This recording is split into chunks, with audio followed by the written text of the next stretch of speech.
I got a new TRIBEX tripod here from SmallRig and Potato Jet, which got hyped quite a bit during its launch. And now I'm hyping it even more because it's freaking amazing. I mean, look at this head and the build quality and how those legs extend. Can it get better?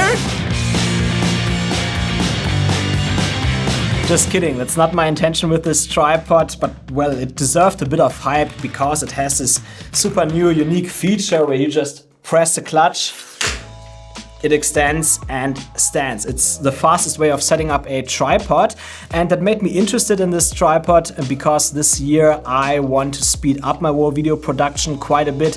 On one side because I want to procrastinate a bit less, but on the other side also because I want to try to make 2 YouTube videos per week, which is quite hard, and therefore I better be fast. And I would say the best way of figuring out if this tripod can actually help me with that and how it performs in general is to use it on an actual shoot for an upcoming YouTube video. So you will see a bit of behind the scenes footage today of me shooting a whole sequence with this tripod. So you might actually learn something today, or at least get some inspiration for your own YouTube videos.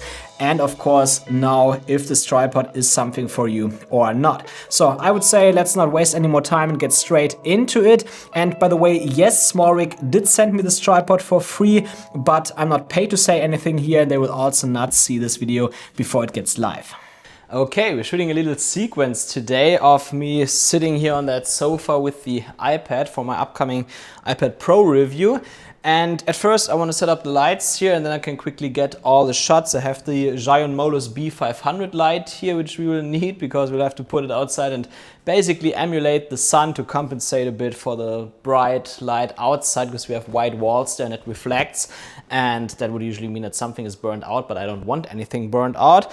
And then we will also use the key light here, the Giant Molus, I think it's the X100 light or so, that will fill the shadows a little bit, that it doesn't get too dark. And then we will use the TRIBEX tripod here to see how quickly I can get all the shots. I would say let's gamify that a little bit. Let's set a timer here to see how long it takes me. I will make one stop when I finish setting up the lights and another stop after I got all the shots. 3, 2, 1, go! I put the light on wheels. That makes it a bit easier and quicker. So, should be close. That should be fine. Let's see. So let's have a quick setup. I like this shot here. Of course, I looked before which angles I will choose. Yeah, Ted, we don't need you. I'm quickly going there and check if the exposure is good. Yeah. Okay, that's enough already. Yeah, that's not bad, but the shadows can definitely be brighter. Expected that, because if you have the light at 100% running at 500 watts, that's a lot, so you get dark shadows. It should be fine. So let's do another test shot. Yeah, that's perfect. Basically just judging the exposure on the screen, because usually Sony cameras are so good today that you don't need more.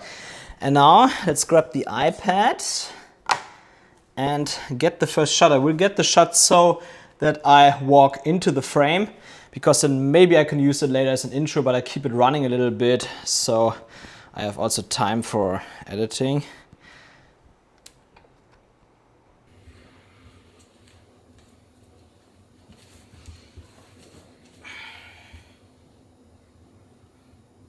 Okay, that's enough. Always review your shots, because maybe the autofocus didn't work or whatever, you never know. Yep, that's not bad. Now I want to get a close-up shot. For that, I will have to adjust the angle of the tripod a bit, or the height. This is beautiful how good that works. Now I noticed that it's a bit too low, the tripod. That's why in this angle I would actually say, let's turn it around so that I have the clutch in front of me. So, okay, this way around. And now I can simply sit here, press the clutch and move the tripod up and down. Whoop. course, I should have the level meter on in camera. Huh? It was actually surprisingly good. Shooting at 35mm here, by the way. It's not too wide, but works pretty well. Yeah, that's a nice shot.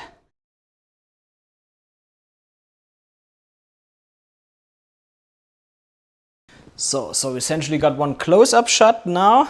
Now I could get one shot from the side of me sitting there as well. For that, I will simply turn the tripod around again. Yeah. Let's see. Have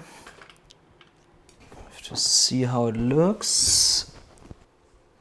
Oh, it could be a bit brighter. Nope.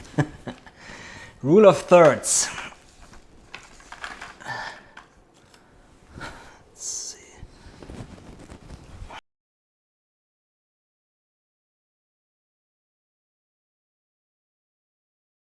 Yeah, not perfect, but good enough.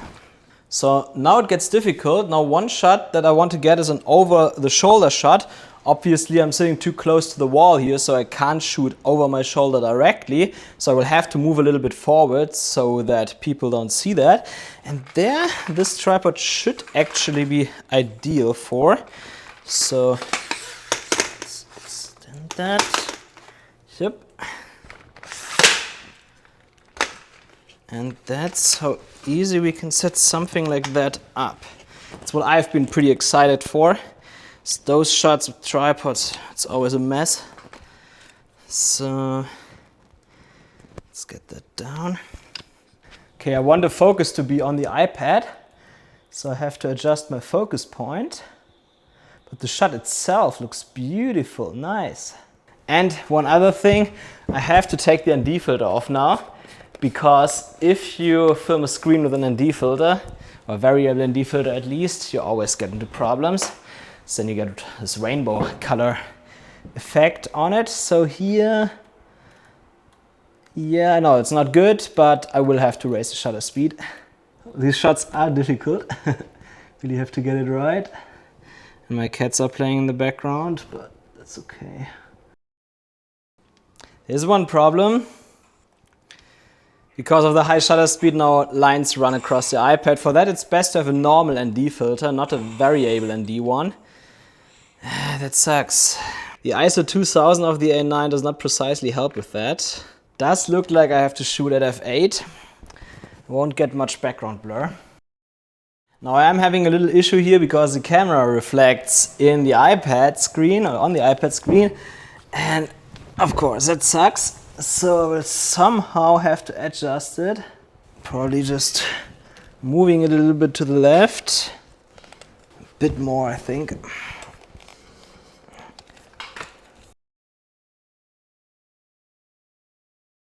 But let's get some more shots. I want to have a cutaway here of maybe those alpacas. Might be a cute one.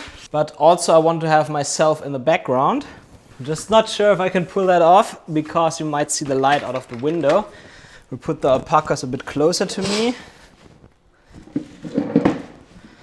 So you don't see that in the final video. Now I want the ND filter again. Now I need to light up the alpacas a bit more, so I will bring the fill light closer here.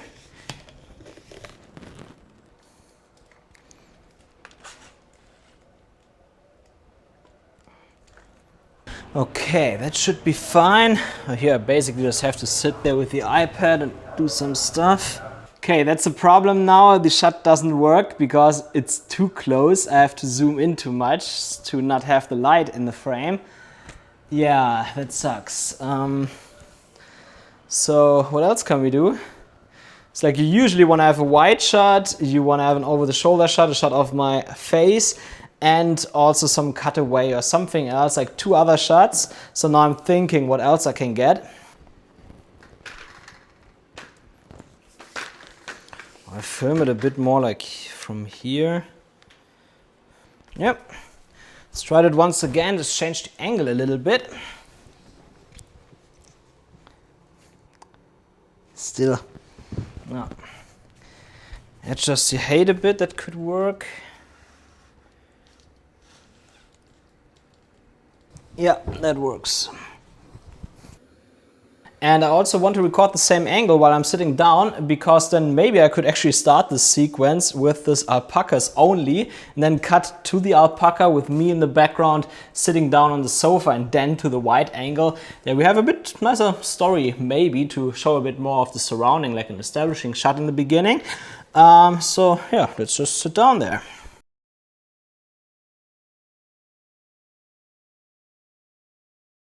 So got this one. And now we could simply film those alpacas here too.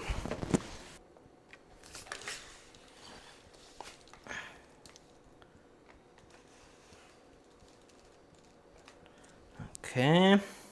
I just noticed they're not really on the same line here, so one face might be out of focus. That's why bring them slightly forward. Yeah, it's better. Now I notice the table here is not aligned properly. Okay, that's better. So I think I already got enough shots to have a sequence, but I want one more just to be safe, that I can somehow cut a little bit more just if I need to. And so for that,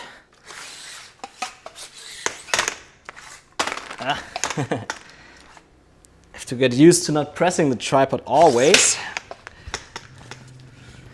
Now that's a little bit too high. Let's see how it is when I change the legs. Maybe not this leg. No, this should stay where it is.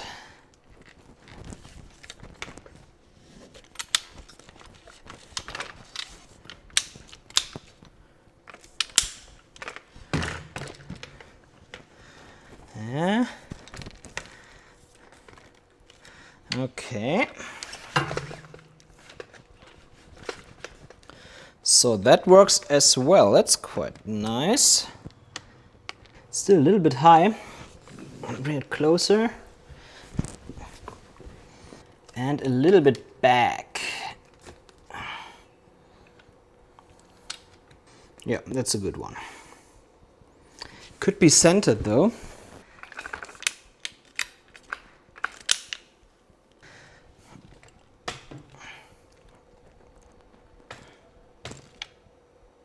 It's cool, you don't actually have to use this leg where it snaps in, but you can adjust it however you want, unless your camera is too heavy, I think. So.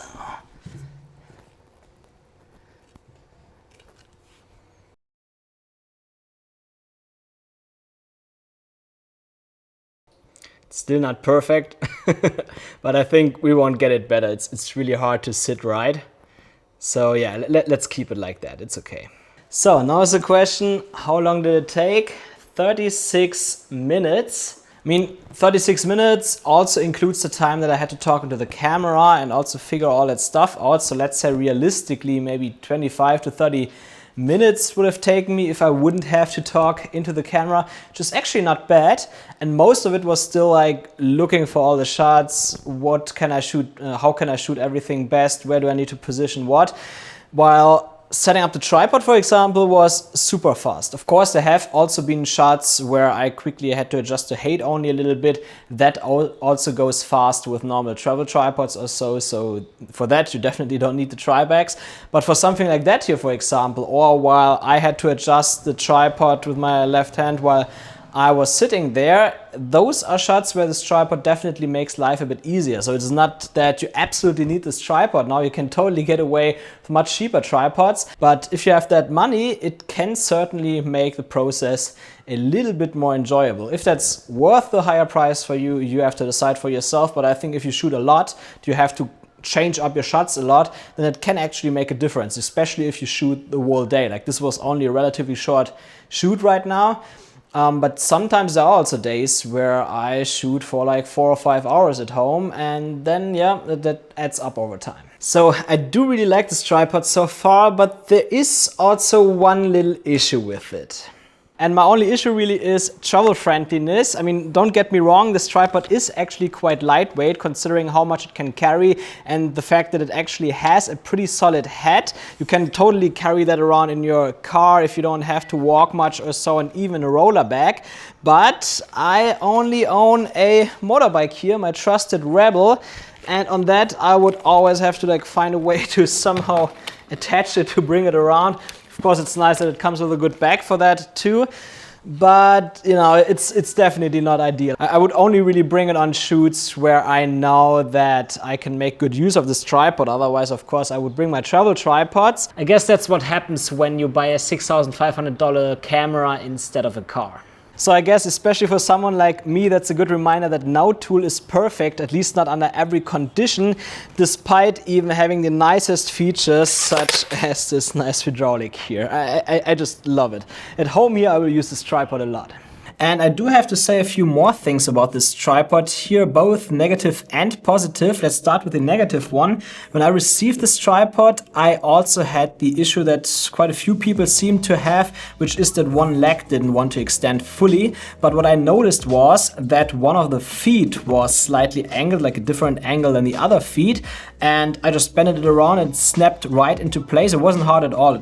I just moved it a little bit and it snapped, and then the leg worked perfectly. So if you have this issue, maybe look at the feet. If you see something like that, you can actually fix it yourself really quickly. I think it just happens sometimes during transport if they handle the packaging a bit rough.